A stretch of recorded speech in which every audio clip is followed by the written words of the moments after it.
Haunted House Studios presents Somnarium.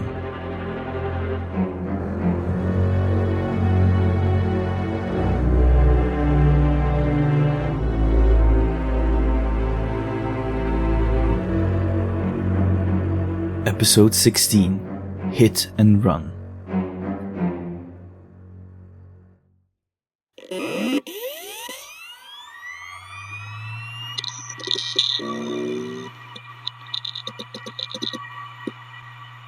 Hold on. Wait. Yeah, now it's recording. Okay, what were you saying? You need to look at this file. Did you find something? Just read it. Hold on. What about the Onironauts? You said you found something. I did. Okay, and? It's real. Or it was at least. So it's gone. It is. But I found a partially cached copy of it on the Wayback Machine. Okay. Don't look at me like that. I tried, okay? Your patient Nick was definitely on there. Details of Renwyck's case files lined up to a couple of posts I was able to recover. Wait, which details? Okay, so Nick's final diary entry was October 13th, 2008, right? I think so. Well, his final post on the forum is on the same day. It took me a little while to figure out which username was Nick, but there was mention in other threads that user DreamEnthusiast08 hadn't posted since that day. One of the comments below it said something about him probably not heeding the warning. Right, yeah. The file mentioned that if he saw a large figure watching him, that he had to wake up. And he didn't listen, right? Exactly. That's what I thought. So anyways, I searched through what was left of the forum and found some other posts from the same username that lined up with the details you gave me. Which ones? The missing statue, the changing layout, and the concrete maze. He was posting daily logs of his exploration in the dream world, and after a while, people accused him of trolling. Trolling? How? Because a lot of the details he was describing didn't line up with the established structure the Onironauts had described. And more than that, he described seeing new places as well, like concrete hallways. But that wasn't all I found. You've already piqued my curiosity. Tell me. There were other users who started spiraling, then suddenly disappeared. Nick wasn't the only one? Nope. I found evidence of at least 3 more users disappearing in the same year. Interesting. Which leads me to why I'm here. There are exactly 3 experiment logs that talk about sending people into a concrete maze. What are the odds of that being a coincidence? That was my reaction as well. It's a little bit too convenient. But none of those files are the one I wanted you to see. Wait, you found even more? I'd make an amazing detective, I know. Very funny. So, what's the file about? Just read it. Come on, just explain what you found. Just read the damn file, Alex. Alright, fine. File of Subject 8.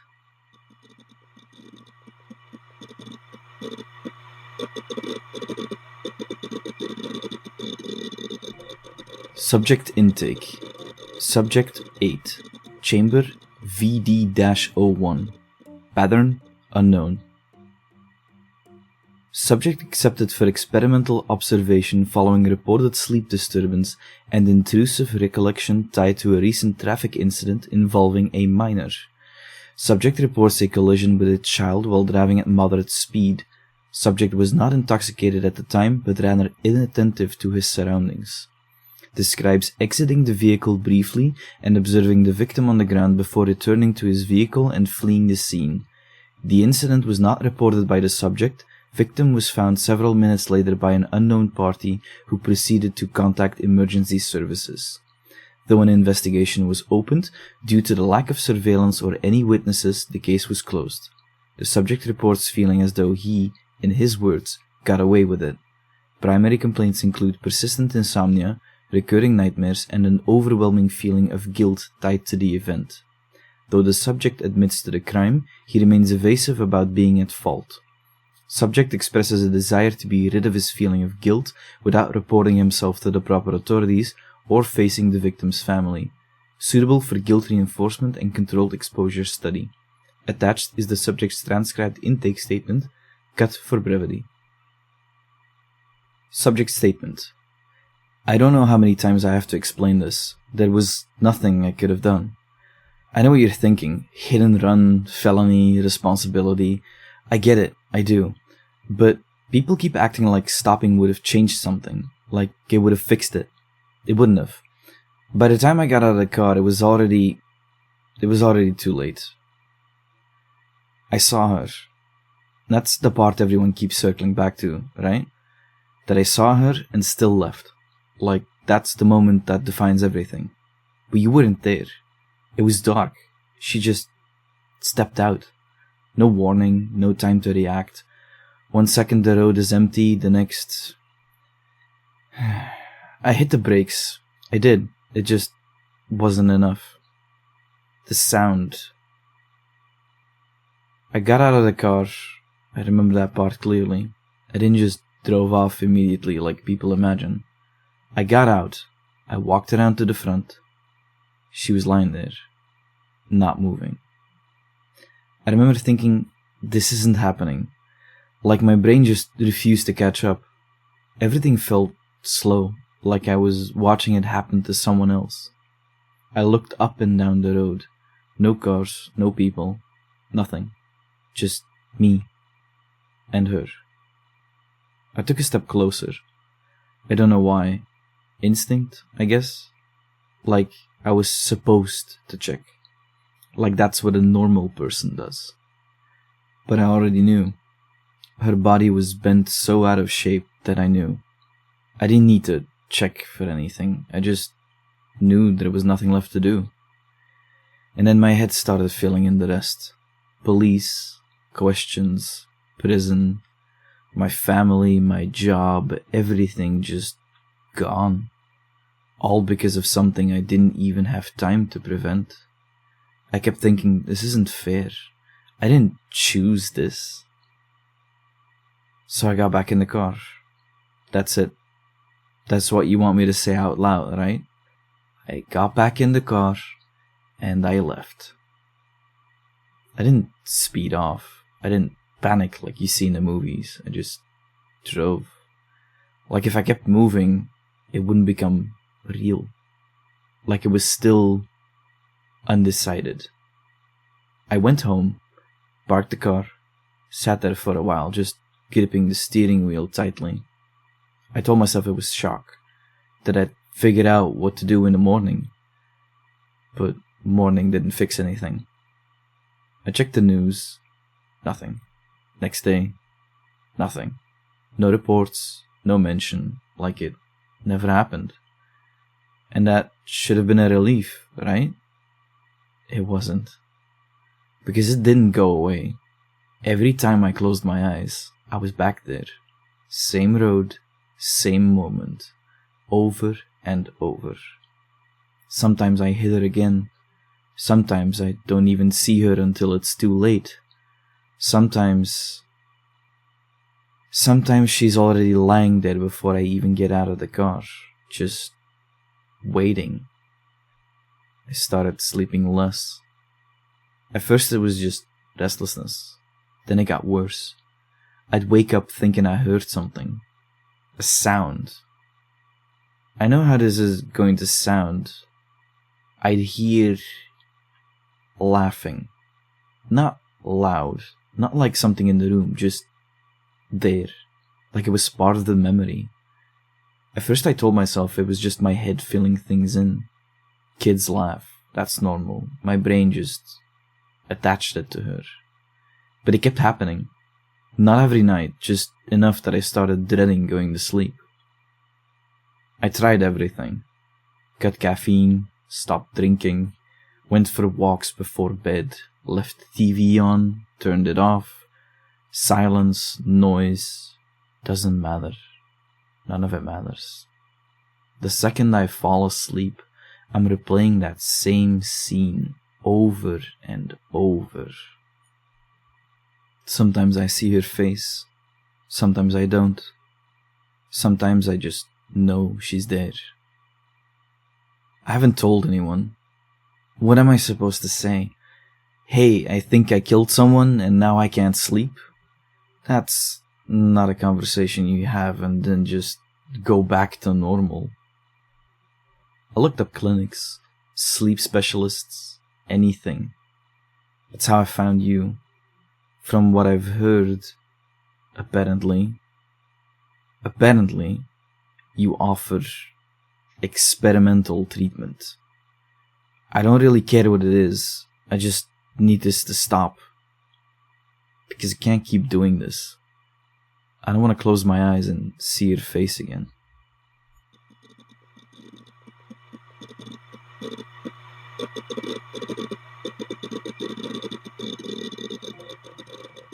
Experiment conditions. Subject placed in controlled observation chamber VD-01. Primary stimulus consists of curated image set labeled folder 08-A. Folder contents include crime scene photographs, victim identification images, family photographs, and personal artifacts, such as drawings from the victim's school. Hidden projectors mounted to display imagery on chamber walls. Primary objective is to induce confrontation with catalyst event and observe behavioral response leading to potential manifestation. No physical restraints applied. Continuous monitoring via camera and biometric tracking. Subject Journal, Day 1. They explained the process to me this morning, or at least they tried to. I don't think I really took much of it in beyond the parts that mattered. Something about exposure, something about confronting the event directly instead of avoiding it, like that's something I haven't already been doing every single night on my own. They showed me the pictures later. At first it was just the road, which I expected, and then the car, and I already knew where it was going after that, so I stopped looking before they could get there. I told them I didn't need this, that I already know what happened, and that replaying it in a controlled environment isn't going to magically change anything, but they didn't argue with me or try to convince me otherwise. They just kept the images up longer. After they turned it off, I didn't move for a while, just sitting on the bed and waiting for it to pass. And the strange thing is that it didn't actually feel any worse than before. It just felt the same as it always does, like something that already happened but refuses to stay in the past where it belongs. Subject Journal, Day 2. They changed the way they presented the images today, which I assume is intentional. Instead of going straight into it, they mixed them in with completely unrelated photographs. Normal places, parks, residential streets, things that don't mean anything to me, and then suddenly it's that road again before I even have time to realize what I'm looking at. That somehow bothers me more than I expected it to. It's not the images themselves, it's the lack of warning. You don't get to brace yourself for it. You just find yourself staring at something you recognize before they force you to see it. I caught myself looking longer today than I meant to. The car looks wrong in the pictures. And I don't mean damaged or distorted. I mean wrong in a way I can't really explain. It's too still, too clean, like it's been frozen in a moment that doesn't match how it actually felt when I was there. What I remember most clearly isn't the way it looked. It's the sound. They can't show that. Maybe that's what's upsetting me so much. Subject Journal, Day 3. They showed her today. Not the road, not the car, not anything leading up to it. Just her. I think it was a school photograph. The kind they take every year. The kind that's supposed to look normal and harmless and completely disconnected from anything like this. She was smiling in it, which is something I don't remember at all. And that's the part that's been bothering me more than anything else.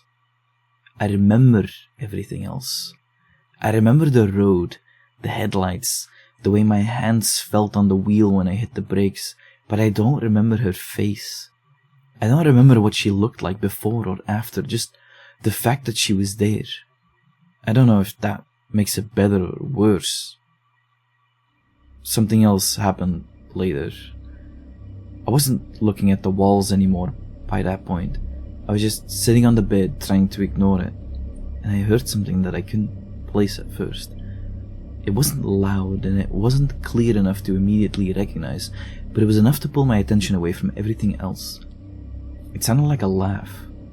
Not loud, not drawn out, just a short, quiet sound, like something you almost miss unless you're already listening for it. I checked the walls, expecting something to have changed, but nothing had. The images were the same, the room was the same, and when I asked them about it later, they told me there was no audio in today's session. I don't think they're lying, and that scares me. Subject Journal, Day 4. They escalated it today. There's no other way to describe it. The images weren't just on the walls anymore, they were everywhere. The floor, the ceiling, every surface they could use, like they were trying to remove any possible way to look away from it. I tried to focus on a single image like they keep telling me to, just to have something stable to hold on to, and I ended up locking onto that same school picture again. I still don't understand why that one bothers me more than the others.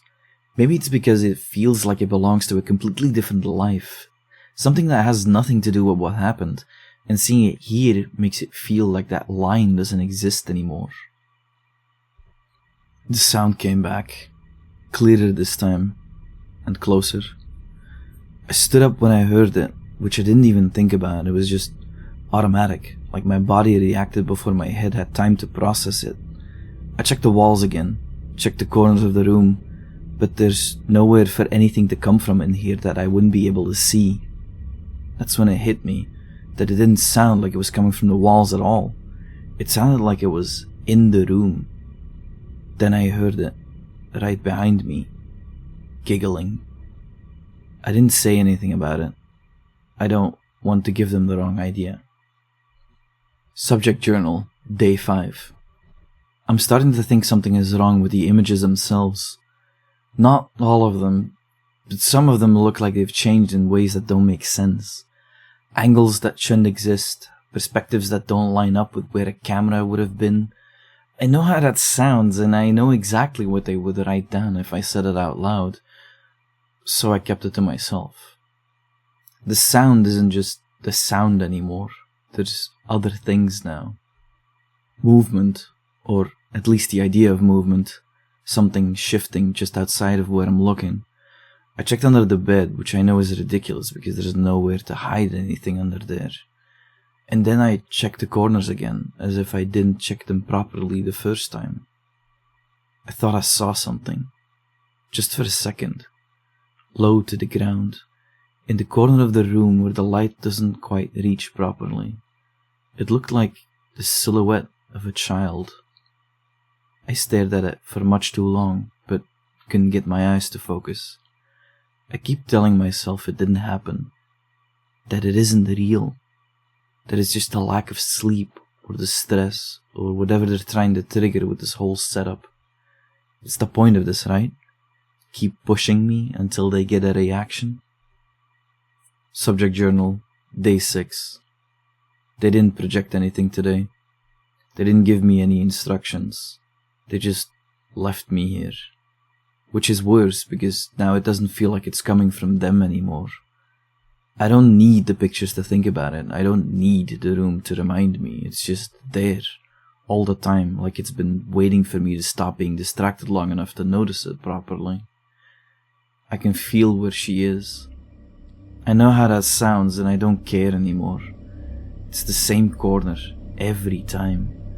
I tried not to look at it, but that didn't help. Because not looking at it just makes it more obvious that something is there. The sound came back again, but closer than before.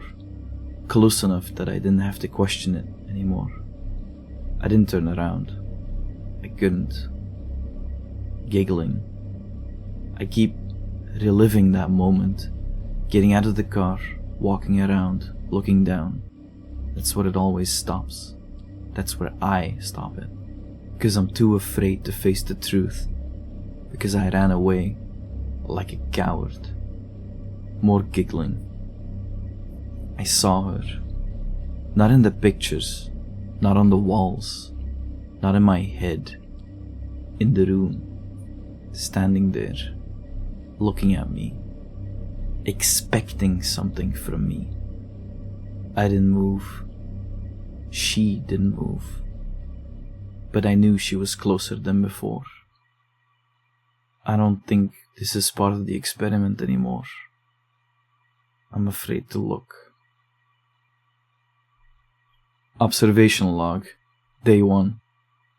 Subject introduced to primary stimulus set, folder 08-A.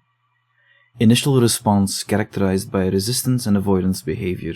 Subject deliberately limits visual engagement once progression towards victim-related imagery becomes apparent. Verbal output consistent with intake statement. Subject maintains position that outcome of event was unavoidable and external intervention would not have altered the result. No anomalies observed. Biometric readings elevated during exposure, but returned to baseline following stimulus termination. Day 2. Stimulus presentation altered to include random neutral imagery. Subject displays increased engagement, likely due to unpredictability of stimulus sequencing. Reaction latency reduced when transitioning from neutral to event-related images. Subject fixates briefly on vehicle imagery. Verbalization minimal. Subject appears internally preoccupied. Biometric readings indicate sustained low-level stress response throughout session, including during neutral stimuli. No anomalies observed. Day 3. Introduction of victim identification imagery. Subject response shifts significantly. Sustained visual engagement observed during exposure to school photograph. Subject does not avert gaze immediately, indicating increased fixation. First reported anomaly. Subject reacts to perceived auditory stimulus, laughter, not present in system output. Full system diagnostics confirm no audio playback during session. Subject scans environment and requests clarification post-session. No external cause identified. Biometric data shows sharp spike at time of reported perception. Day 4. Full environmental projection initiated. Stimuli displaced across all available surfaces within chamber. Subject demonstrates inability to disengage visually. Repeated fixation on victim's school photograph noted. Second anomaly event recorded. Subject reacts to auditory stimulus localized within chamber space rather than speaker system. Reaction includes immediate standing response and full environmental scan. Subject pauses near rear of chamber following event, suggesting perceived proximity of stimulus. No audio recorded by system. Biometric readings indicate heightened stress response sustained for extended duration. Day 5. Subject enters session with visible fatigue and reduced baseline stability. Reports of altered perception increase. Subject demonstrates reported attention shift towards lower corner of chamber not associated with projection output. Visual tracking suggests subject perceives movement independent of displayed stimuli. At 23:08, subject freezes in place for approximately 6 seconds while maintaining eye contact with empty space. No visual anomaly recorded. Biometric data indicates acute stress response consistent with perceived threat proximity. Note, projection system verified. No discrepancies in image set or sequencing. Day 6. No stimuli introduced. Chamber maintained in neutral state. Subject exhibits continued distress without external trigger, indicating internalization of stimulus pattern. Repeated attention directed towards same location within chamber. Subject displays hesitation to turn or visually confirm perceived presence. Auditory reaction observed again. Subject does not physically investigate source. Subject responds verbally, acknowledging a presence in the room. Biometric readings briefly stabilize following verbal response. At 22:45, subject appears to track movement at close range, followed by a full body reaction. Subject is displaced across chamber without identifiable external cause. Impact occurs against rear wall.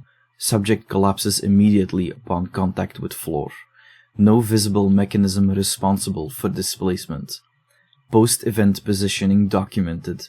Subject found on the chamber floor with limbs oriented in a configuration matching the crime scene photographs.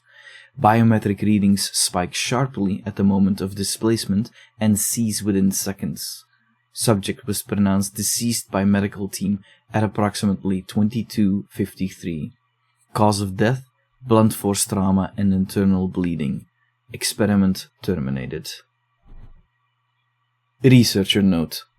After reviewing all recordings of the experiment, it has come to my attention that our current equipment set is inadequate. Both audio and visual manifestations are impossible to observe with the current available resources. While we have made great progress on pattern reinforcement and triggering manifestations, the point of these experiments is lost if we cannot observe what we set out to study. Authorization request has been submitted to Dr. R for immediate equipment upgrade.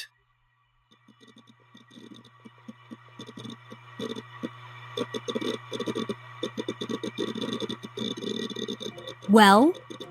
Well, what? Come on, you're not that dim-witted. Dr. R. Maddie, it can't be. Why not? Why can't it be Renwyck? Why are you so sure that Renwyck has good intentions? She's a doctor. Oh my god, you are so naive. There could be any number of doctors' names that start with an R. Really, Alex? You're trying to tell me that there could be any number of sleep medicine specialists that go by Dr. R? It's not impossible. No, of course it's not impossible, but given the very specific circumstances of all these cases, I'm gonna go out on a limb here and say that it's Renwyck. I'll believe it when I see it. God, you are so stubborn sometimes. Yeah, same goes for you. Ugh, why are we even arguing about this? What are we gonna do now? Keep digging, I guess. Go through the other 3 files I brought. See if you recognize any of them from Renwyck's files. In the meanwhile, I'll keep looking for any other traces of the Oneironauts. With any luck, they should still be around. Maybe under a different name. Where did you put those files? Are you being serious right now? I don't see any files. There's just a bunch of HTML open on screen. What? Let me see. Oh my god. What? Where did you find this? I don't know, I just started click. Where? Right here! I can't believe this. Believe what? How did I miss this the first time I went through it? Miss what? What's going on? See this line of code here? Yeah, it's base 64, right? Good eye. It's how May and I used to leave hints for each other. It's base 64 that decodes into an encrypted string. And only May and I hold the key.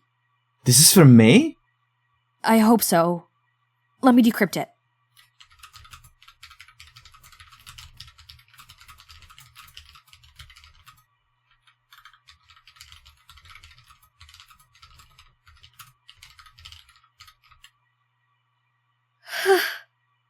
Maddie, are you crying?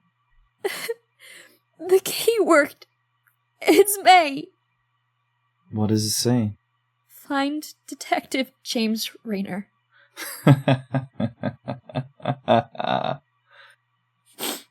What's so funny? That the first thing that popped into my mind was that this has to be a coincidence. But it can't be. None of it is. That's what I've been trying to tell you. You were right. About what? Being stubborn. Yeah, well, same goes for me, buddy. I need a drink. Yeah, same. No further material recovered.